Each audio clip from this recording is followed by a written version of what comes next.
రామచంద్రపురం నియోజకవర్గంలో చక్కని ప్రతిపక్ష పాత్ర పోషించి ప్రజల మధ్యలో సుస్థిర స్థానం సంపాదించుకుంటున్న పిల్లి సూర్యప్రకాష్ గారికి నియోజకవర్గం ప్రజల తరపున శుభాభినందనలు. పెరిగిన పెట్రోల్ డీజిల్ ధరలకు కూటమి ప్రభుత్వం బాధ్యత వహించాలి. ఇట్లు అంబటి భవానీ, మండల అధ్యక్షురాలు, రామచంద్రపురం. మన దొడ్డిగొంట ఇష్యూ మత్స్యకారులు ఎలక్షన్లో మీరు సీఎం అయితే చాలా స్పీడ్గా వెళ్ళారు. ఆ వీడియో రాష్ట్రం అంతా కూడా వైరల్ అయింది.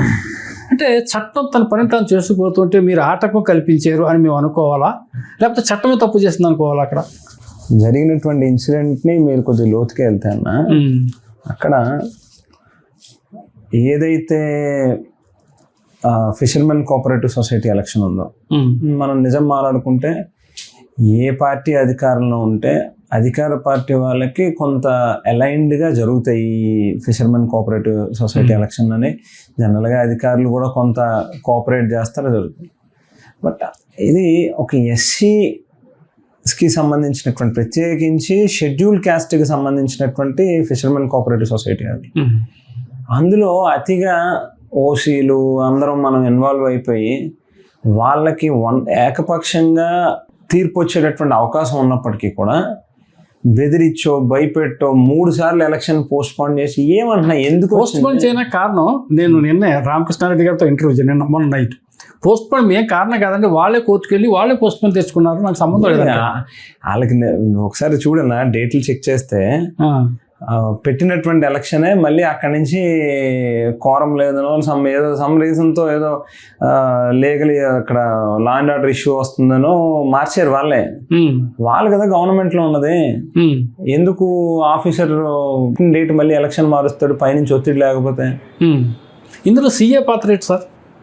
సీఏ పాత్ర ఇప్పుడు అక్కడ ఎంపీటీసీ ఎస్సీ కమ్యూనిటీకి సంబంధించినటువంటి ఎంపీటీసీ అతను బలవంతంగా లాక్కుని తీసుకుని వెళ్ళి ఇంట్లోంచి, నేను మాజీ శాసనసభ్యులు డాక్టర్ సత్యసూర్యనారాయణ రెడ్డి గారు పోలీస్ డిపార్ట్మెంట్కి సంబంధించినటువంటి ఉన్నతాధికారులని, డిఎస్పీని కావచ్చు లేకపోతే సర్కిల్ ఇన్స్పెక్టర్ని కావచ్చు, మా ఎంపీటీసీని తీసుకొచ్చారా, మీ ఇదిలోనే మీ కస్టడీలో ఉన్నాడా అని అడుగుతుంటే పొంతం లేనటువంటి సమాధానం చెప్తా వచ్చారు. ఫైనల్గా మా జెడ్పీటీసీ అక్కడే పోలీస్ స్టేషన్ బయట ఉన్నాడు, లోపలే స్టేషన్లో ఉన్నాడు, పట్టు కొడుతున్నారు, పెద్ద పెద్ద కేకలు వినిపిస్తున్నాయి బయటికి. నేను చెప్పానంటే నేను అప్పుడు బయలుదేరి వెళ్ళా, డాక్టర్ గారిని కూడా రమ్మని చెప్పని డాక్టర్ గారు ఫోన్ చేశాడు నాకు. డాక్టర్ గారు చేయబట్టే తెలిసింది. ఇద్దరం అక్కడికి వెళ్ళాం. ఇలా మా జిల్లా పార్టీ అధ్యక్షులేమో ఆ మినిట్కి దొరకలే, తర్వాత ఆయన కూడా వచ్చారు అనుకోండి. వెళ్ళాక అడిగితే పొంతం లేనటువంటి సమాధానాలు చెప్తూ ఈయనే వకాల్తా తీసుకుని అవతల తరపున ఎత్తుకెళ్ళిపోయిన వాళ్ళు కూడా ఎవరినైతే కిడ్నాప్ చేశారని కేసు పెట్టారో, ఆ కిడ్నాప్ చేసుకుని తీసుకెళ్ళిన వాళ్ళు కూడా ఎస్సీసే. వాళ్ళని ఎట్లా తీసుకుని కిడ్నాప్ చేశారని నువ్వు ఎట్లా నిర్ణయిస్తావు?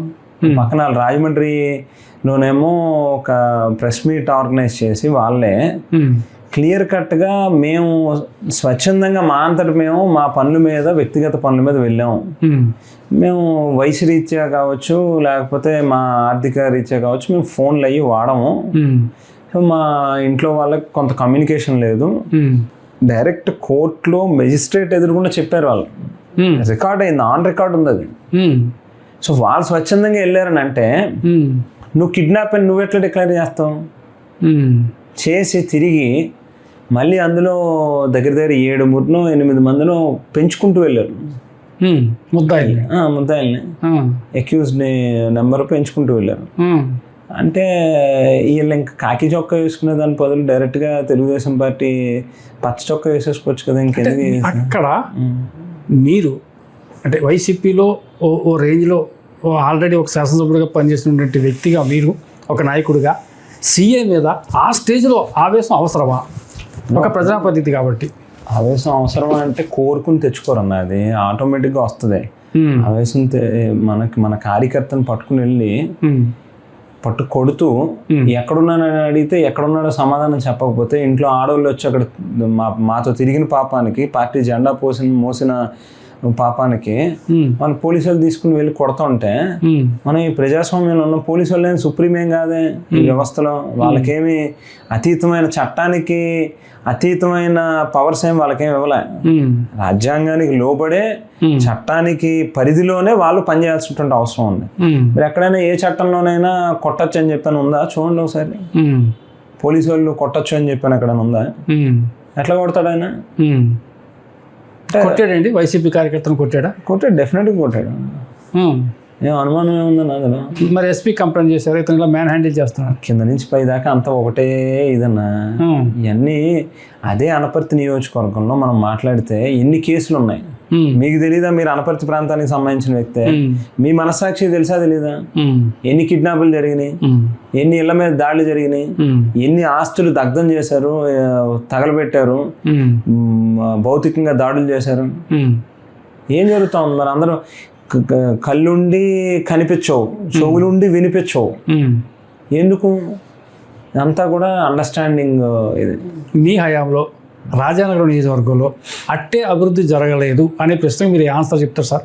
అంకెలతో సాక్ష్యాలతో ఏం జరిగిందో కళ్ళకి కనిపించేటట్టుగా చూపించగలుగుతాయి ఏదైనా కూడా. అభివృద్ధినా రైట్ ఫ్రమ్ విలేజ్ లెవెల్ దగ్గర నుంచి ఒక గ్రామ సచివాలయం భవనం, రైతు భరోసా కేంద్రం, రాష్ట్రం అంతా ఏమన్నా రాష్ట్రం అంతా కడితే నా నియోజకవర్గం కూడా ఈ రాష్ట్రంలో ఉన్నదే కదా, ఏ పక్క రాష్ట్రం తమిళనాడు ఏం కాదు కదా. రామ్మోహన్ రావు గారి యొక్క మార్కును చూపిస్తూ కొత్త ప్రాజెక్టులు ఏం తెచ్చారు? అక్కడి నుంచి స్టార్ట్ చేసి ఒక విలేజ్ లెవెల్లో బేసిక్ ఇన్ఫ్రాస్ట్రక్చర్, ఒక ఆర్బీకే, ఒక సచివాలయం, ఒక హెల్త్ క్లినిక్, అంగన్వాడీ భవనాలు, స్కూల్ డెవలప్మెంట్, నాడు నేడు దగ్గర నుంచి మొదలుపెట్టి బరియల్ గ్రౌండ్స్ డెవలప్ చేసాం. వందల కొద్ది, వేల కొద్ది, 20,000 మంది పైచులకు ఇళ్ల పట్టాలు ఇచ్చాం. తర్వాత 215 కోట్ల రూపాయలు పెట్టి డ్రింకింగ్ వాటర్ ప్రాజెక్ట్ తీసుకొచ్చాం. దగ్గర దగ్గర 100 కోట్ల రూపాయలు పైన పెట్టి సీతారామన్ రోడ్డు చిరకాల కోరిక ప్రాంతంలో ఉన్నటువంటి ప్రజలకి దాన్ని 4 లైన్ల రహదారి కింద నిర్మాణం చేసాం. తర్వాత 100 కోట్ల రూపాయలు పైబడి రివర్స్ పంపింగ్ స్కీమ్ తీసుకొచ్చాం. చెప్పుకుంటూ వెళ్తే చాలా ఉన్నాయి. ఇంకా హాస్పిటల్స్, కొత్త పిహెచ్సీలు కట్టా, 2-3 పిహెచ్సీలు కట్టా. తర్వాత 30 పడకల హాస్పిటల్ తీసుకొచ్చా సీతారామానికి. రైతులకి గోడౌన్లు కట్టాము, దగ్గర దగ్గర 9-10 పైన గోడౌన్లు కట్టాము. నిన్న కాక మొన్న వీళ్ళు వేపకాయల దెబ్బలో ఓపెన్ చేసిన ట్రాన్స్కో సబ్స్టేషన్ నేనే కట్టా, నేనే ల్యాండ్ ఎక్విజిషన్ నేనే ల్యాండ్ అలాట్మెంట్ చేయించా, నేనే గ్రాంట్ తెప్పించా, ఎవ్రీథింగ్ నేనే చేశా. వాళ్ళ నిన్న కాక మొన్న టీటీడీ కళ్యాణ మండపం ఓపెన్ చేశారు చిన్నకుండేపూడిలో. అది ఎవ్రీథింగ్ నా కాంట్రిబ్యూషన్, నా ఎఫర్ట్తోనూ జరిగిందే. అది కూడాను 1-2గా చెప్పుకుంటూ వెళ్తే చాలా ఉన్నాయన్న. మీకు ఈ పూట టైం సరిపోదు. మీరు హలో తెలుగు రాజ్యం ఛానల్ చూస్తున్నారా? సామాజిక, రాజకీయ, జీవన చిత్రణే తెలుగు రాజ్యం. అతిశయోక్తులు, అసత్యాలు ఉండవు. రాజకీయ కోణం కాదు, ప్రజా కోణమే కొలబద్ద. తెలుగు రాజ్యం వీక్షణ మీ ఉత్తమ అభిరుచికి నిదర్శనం.